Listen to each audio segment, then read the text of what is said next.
everyone. It's Father Gerard, gentlemen. I'm with Tom Griffin, who's our coordinator of evangelism activities here in the parish. And for quite a while now, Tom's been leading what we call Sunday conversations, and he's been presenting a topic, given some information, some input from him, and then those that are there discuss it a little bit. And it's been really helpful. I think we kind of maybe even call it like apologetics is part of the basis for it, right? But that's really, it's what are the questions that people have, and how can we respond to them? And so we've been doing them, and then it is limited. We do them Sundays after the 12 o'clock mass. Not everybody can be there. It's not something we want to record and save because it is a conversation. So Tom and I thought maybe if we just maybe summed up what was discussed this week and share it with you, we'll see how that goes. See if it's been received well. So this week, Tom, we wanted to talk about why does it matter to be Catholic, right? So, and I guess part of that comes from the question of people saying, well, why do I need religion at all, right? Mm-hmm. This question of spirituality over religion. So you started with that. We're just, Yeah, so I'm spiritual, but I'm not religious. This is like a common phrase that people have.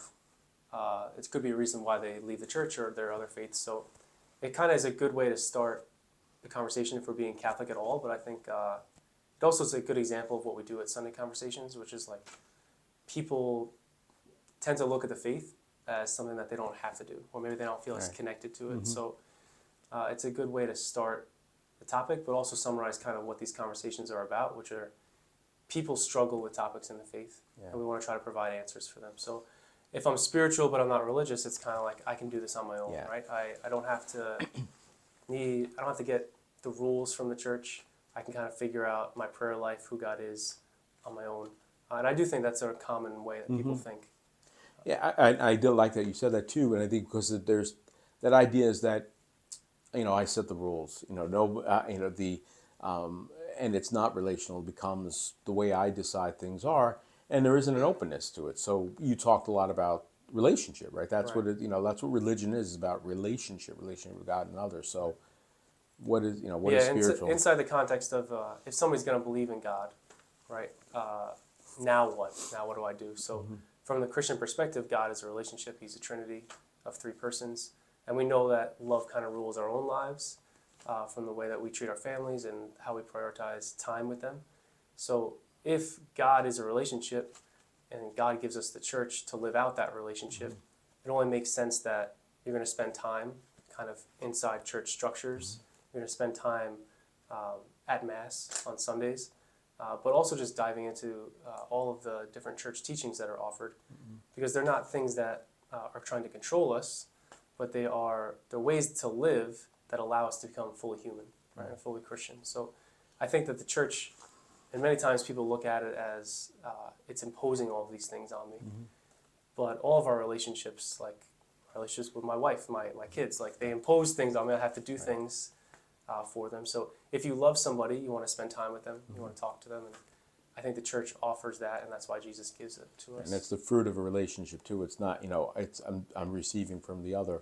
The other thing that, so we talked about why the church, so why religion at all, but then we talked a little bit about, well, there were all these other Christian faiths, and you made some distinctions. First of all, that for the first 1,500 years of the church's existence, there was nothing else. It was the founded on the apostles, and the church basically grew from that point. But what began to happen 1,500 years into our church's existence? Yeah. So if someone says I'm spiritual, I'm not religious, what they're kind of saying is I can do it on my own, right? I don't need the church. I think it's kind of similar to what happens with Luther and the Reformers. Is that they're taking different books of the Bible, different sacraments, and they're kind of saying, like, actually, I don't really agree with that. And they want to determine it for themselves. And it is interesting that both of these decisions are kind of similar. It has to be about personal preference for deciding what it means to be religious.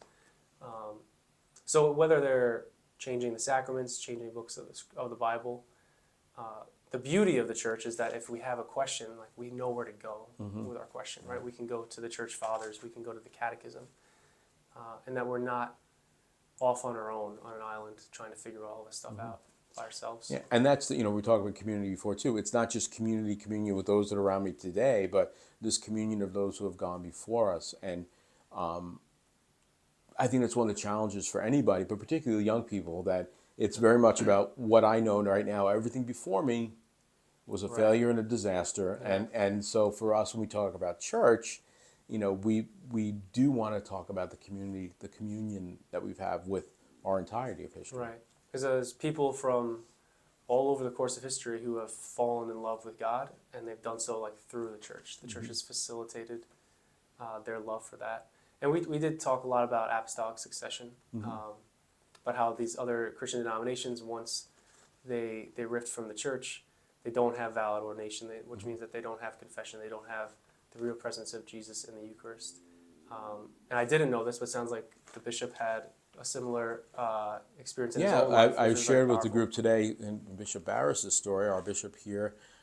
His own parents were congregationalist ministers, and his dad had his own search trying to deepen the faith and understand things more, and was in a conversion process investigating the church. And part of it was his own question about, well, how does the truth get passed on? How is it not something that's so random, right?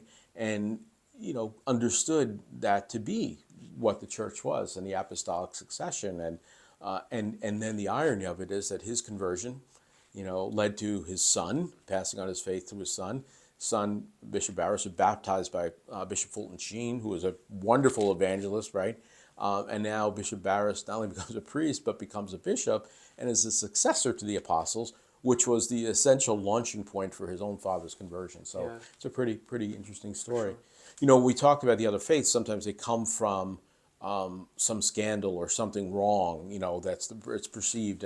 And that's one of the reasons why people today, we'll go back to the other question, well, I'm spiritual, not religious, because I see the things that have happened in the church. And your experience with young people, that's certainly a real stumbling block, right? Right. Yeah, they could see what's happened, whether it's the abuse crisis in the church that has happened, or maybe just like an off encounter with a priest or a person who works from the church, and they got a bad feel from it. They felt that it was kind of a nasty way to go about it. So we talked about how like this is not how we operate as human beings, like in any other sphere. So everybody in their family has kind of somebody that makes things difficult, right? They might be crazy, they might actually just have a bad way about them. But if someone was wild in my wife's family and I didn't want to be around them anymore, but what I said to my wife Joanna was like, I'm never hanging out with anybody in your family again, including your parents and your siblings or anybody else.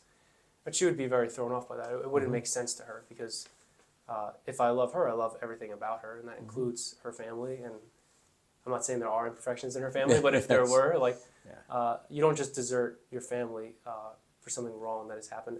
And the priest, in many ways, is the face of the church. The bishops are the face of the church, but the church isn't equatable to any one person or their flaws. It's about that relationship with God, which is fortified by the church. Right. Yeah, and this doesn't in any way take away from the severity of what the recent crises have been. Obviously, is wrong and should never have happened. And one of the pains of it is that it caused a break in people's relationship with Jesus Christ. And so that's what we're saying here. Not denying the real sorrow and pain that came from that, but to allow that to also break the relationship. And that's the great example. But sometimes people will come into a church office and the secretary is not nice to them, or they perceive it to be that way, and they they go a separate way. So I guess like our grounding point though, for me, whenever I answer the question, especially people who aren't as familiar with the church, is the sacramental life, right? That's what makes us uniquely Catholic. Yeah. So even in the extreme situation of the abuse scandal, or think of like the worst possible decision for somebody to make, and then they're like, oh, I'm going to leave the church because this happened. It all, for me, really comes down to the Eucharist, right? And the other sacraments. But if inside of all these gold boxes all over Long Island, 130 churches, right? If that is truly and actually Jesus' presence, then there's no other choice but to be Catholic. And I think that all of the sacraments offer a concrete experience of God, whether it's the priest raising his hands in the sacrament of confession over us, or the bread and wine of the Eucharist. If we truly understood as Catholics, I think that that the Eucharist is Jesus, then there would be nowhere else to go. Right. And that's what every Sunday Mass offers, the opportunity to encounter that in a real way.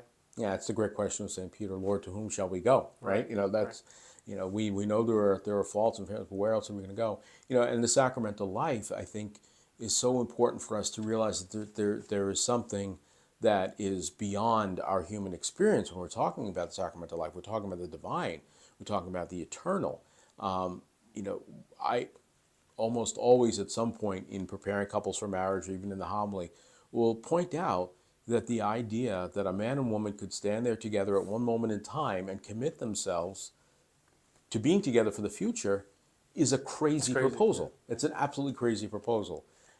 And they're not doing that. They're making that commitment, but they're doing it and saying this is what we want and desire, but we need the sacramental grace that God gives to us as a married couple. And now, how many years are you married now?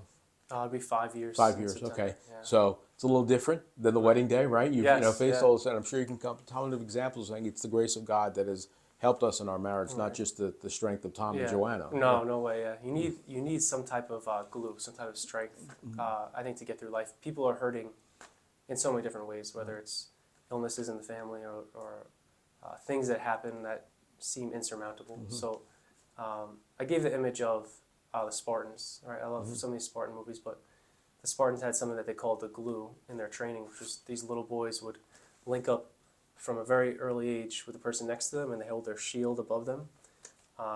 And scholars have said this is what determined them to be so successful against being hugely outnumbered, is because there could be horses or thousands of people coming their way, and the way they were linked up with each other allowed them to stay strong. That the glue is why they were successful, and I think the Church offers that. The Church, especially through the sacramental life, offers the average Catholic, right, anybody, the glue to get through life, to get through anything. Well, these are Sunday conversations, so before we go, I just want to make a connection to the Sunday Gospel, and that we heard the conversation between Jesus and Nicodemus, and Jesus speaks about why he came into the world to save us, but speaks about being the light that scatters the darkness. And there are so many things that are dark in our world, and we need to let the light of Christ shine on them. Certainly the sacrament of reconciliation is the place to do that. There are no secrets from God, right? So we might as well let the Lord, let the light shine on those places in our lives. And it ultimately, that is the whole role of the Church, to bring the light of Christ into an otherwise darkened world. Yes. So that's our Sunday conversation this week, and we're going to take a look and see if we like this, and hopefully that you can share with us too if this was helpful. And we'll probably do this once a month after our Sunday conversations, which take place after the 12 noon Mass on whatever Sunday. We're announcing, do we have a set Sunday that we usually do it on, or it's kind of what it works? No, it varies per month, but next one will be coming up in April. Okay. Stay tuned. Thanks, everybody.